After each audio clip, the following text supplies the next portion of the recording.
So, all right, what's going on, everybody? Welcome back to the Athletes Club. My name is Matt, and I'm joined here today with Antoine Davis.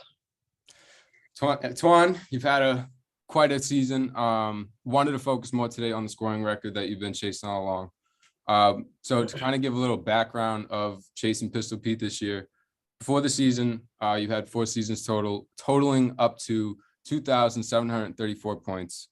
You have 930 this season, which is the highest total of your 5 seasons, which leads you to now 3,664, which is it 3 points shy of tying or 3 points shy of passing? I think it's 3 points shy of tying.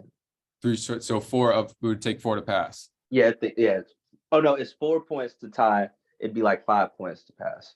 Okay. I think it's 363. 2,663. Still crazy of itself. You're leading the NCAA in scoring averages with 28.2.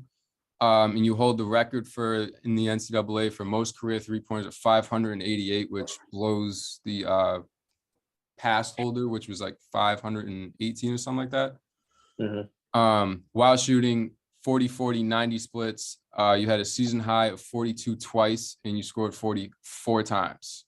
So to give a little background, you're doing a lot of scoring and being efficient while doing it. So you weren't the only one chasing a scoring record this year. When you were watching LeBron chase the all-time scoring record, what did that do for you? Like, what did you envision that would look like for you if you did? Like, did it give you any extra motivation watching it? What was it like for you? Well, the main objective, obviously, was just to win games and just, get everything done the right way. And, seeing LeBron being able to break the record for the NBA all-time scoring leaders, and, me having a chance to, it's special because, that's both 2 records that were thought to, never be done and never be broke. So, right. That's something special for him and, special for me to even be a part of that. So with that, before the season and even during the season, has the record like weighted you at all? Has it like crossed your mind during the games you might have been getting hot, scoring 40, or even like midway through when you're inching closer? What was that? Did it cross your mind at all? Obviously you think about it a lot, and then just they have a counter in the gym, like of how many points I have, how many threes I need, and everything, and it goes up all the time. They change it, and so it's always in sight. It's always talked about. I see it on Twitter. I see it on Instagram. It's always talked about. Right. And so the best thing that I just try to do is just not worry about the record. And even when I thought I didn't really have a chance, I thought I was further away from it. It got closer and closer. So even like when I wasn't thinking about it, so I just did my best not to, and just go out there and have fun. So like you're saying, with you seeing it on social media and everything, it was actually pretty cool to see it get talked about on Undisputed with Skip and Shannon. I mean, that's something I think at some point we've all watched, we've all had opinions on. What were your thoughts on their opinions and even being, a main talking point on such a recognized platform? Regardless of what they said, I really didn't really get to watch all of it, but I heard about it, and just from what they said, I don't take any of it like offensive or anything. If they were whatever they were saying, I just kept it and just was like, wow, I can't believe I'm being talked about by Shannon and Skip Bayless. I just thought it was cool to just be talked about because I get up in the morning and watch ESPN all the time and see them talk about other players, and just to be involved in that is cool. It was a pretty cool experience to see. But everybody has their own opinions about everything, so I really can't be mad about it. Right. So what you're saying, like the backlash, the main points that you would see on social media and stuff is that it took you 5 years to get close to Pete, and what Pete did, he did it in 3 years.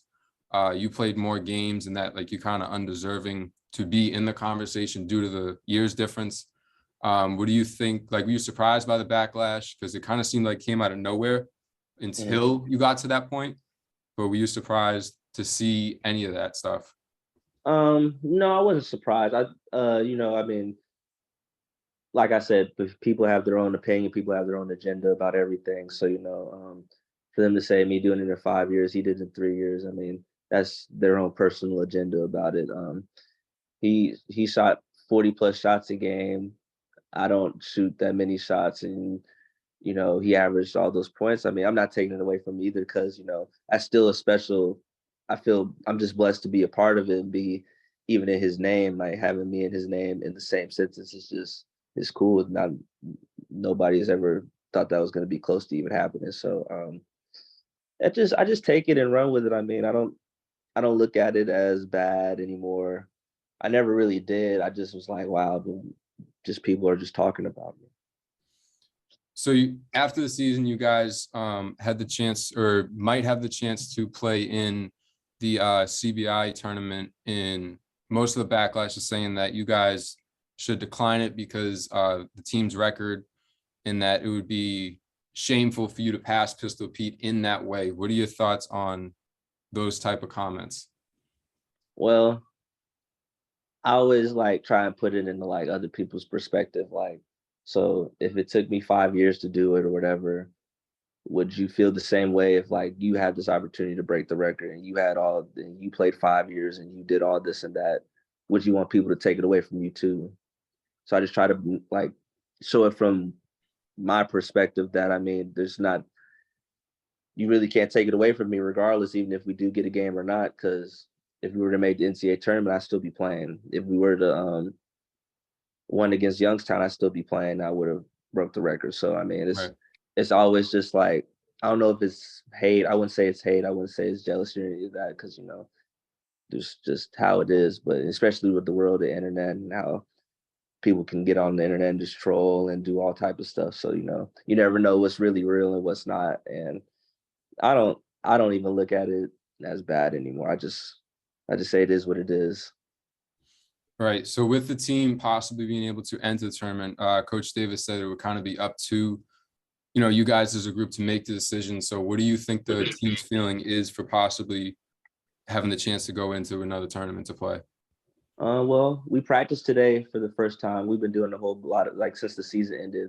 We've been doing like 3 group workouts and stuff, and just to stay ready and stay in shape just in case it does happen. And we're supposed to find out tonight. I'm not sure what the answer was for it, but we're supposed to find out tonight. And everybody's fired up to still play. And even like when you could tell when players check out or they don't want to play and they don't want to be here or whatever, they everybody came to practice with high hopes, high energy, and just was ready to go even if we did or didn't play. So that was a good sign to see.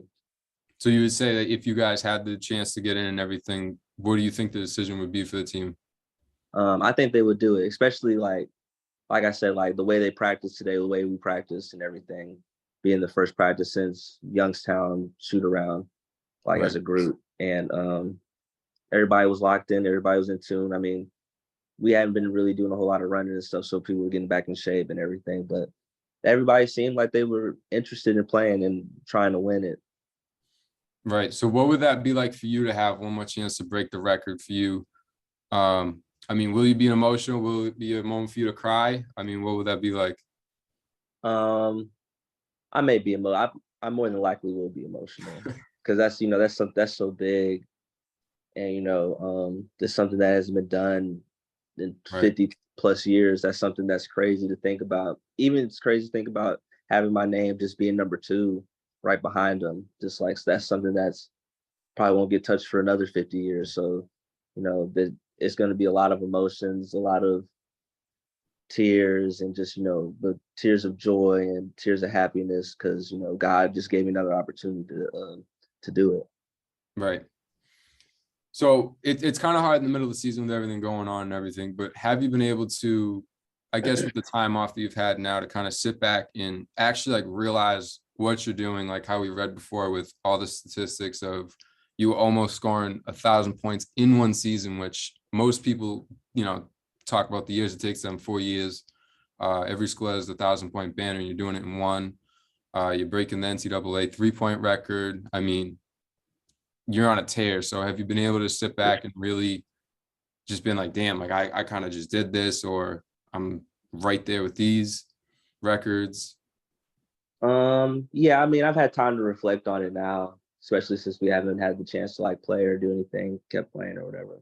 But yeah, I mean, it's just an unreal feeling. Honestly, it's not really an emotion that I could just be like, oh, I did it. But it's just like an unreal feeling. It doesn't feel real, so it just feels like I did it, and it just, I don't know. It's a weird feeling, but I'm proud of myself. I mean, my friends, my family never counted me out. They always uplifted me and just motivated me to just be the best player that I could be. And so just, have all these accolades and records with a fan base behind me is always good. Right.